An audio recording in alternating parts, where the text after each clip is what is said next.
Taki Moore said something in an email recently that stopped me. Conviction is a shortcut to charisma. Is it though?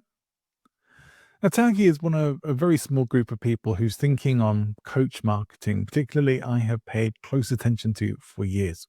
So when he drops a line like that, even casually, I tend to sit with it. I've been sitting with this one for weeks because I think he's half right.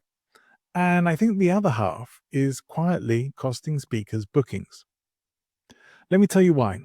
And it connects slightly strangely to the song Mmmbop by Hanson.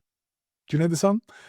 If I asked you what Mmmbop actually means, it doesn't. It's a sound, and it's been living rent-free in people's heads for nearly 30 years. Well, maybe just mine, but here's what songs like that understand.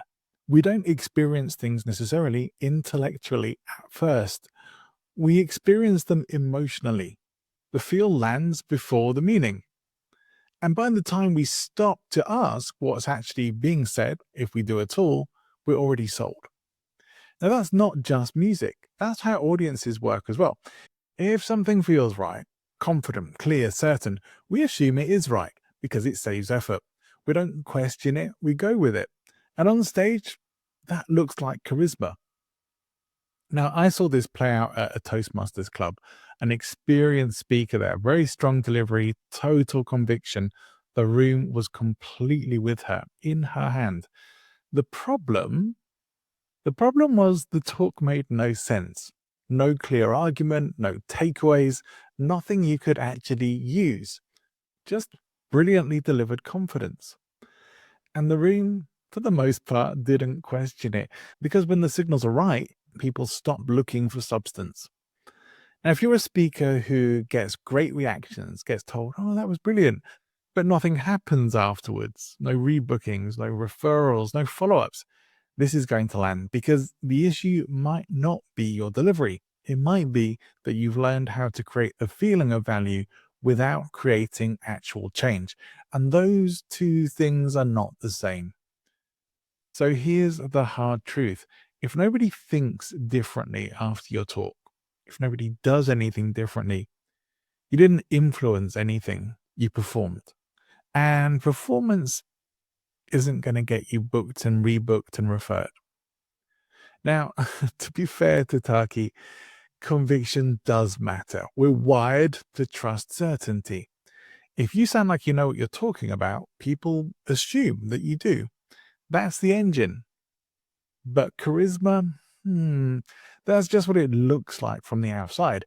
And if you think you're chasing charisma, you start focusing on how you sound instead of what you change. Because conviction doesn't guarantee relevance, clarity, or impact. You can be completely certain and wrong, and you can still say something that leads nowhere. And when that happens, you get applause, not action. I loved it. 3 words that feel like a win and mean almost nothing. So here's the shift. Stop asking, how do I sound more confident? And start asking, what changes on Monday morning because of this talk? Not vaguely, specifically. What will someone in that room say differently, challenge differently, think differently, stop doing, start doing? For example, not they understand better communication now, but they stopped opening meetings with updates and started with decisions.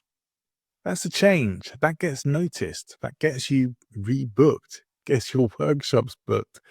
And this could be where it gets uncomfortable, because now the question becomes, where am I performing instead of actually changing something? Where am I trying to impress the room instead of moving it?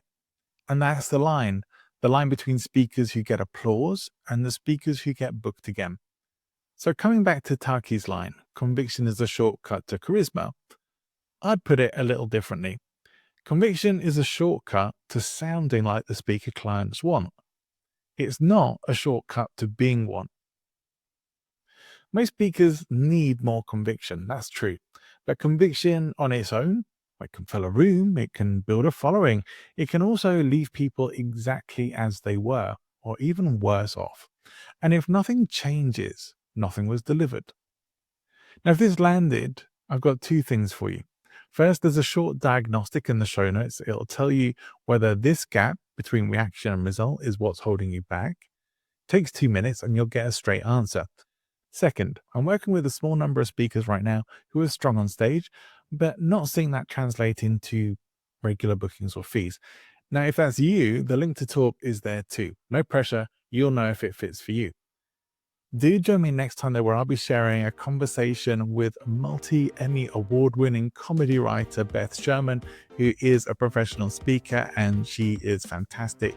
It's a very valuable conversation. I encourage you not to miss it. So do make sure you're following the show. And if the show made you think today, well, share it with a friend and go do something worth talking about. See you next time.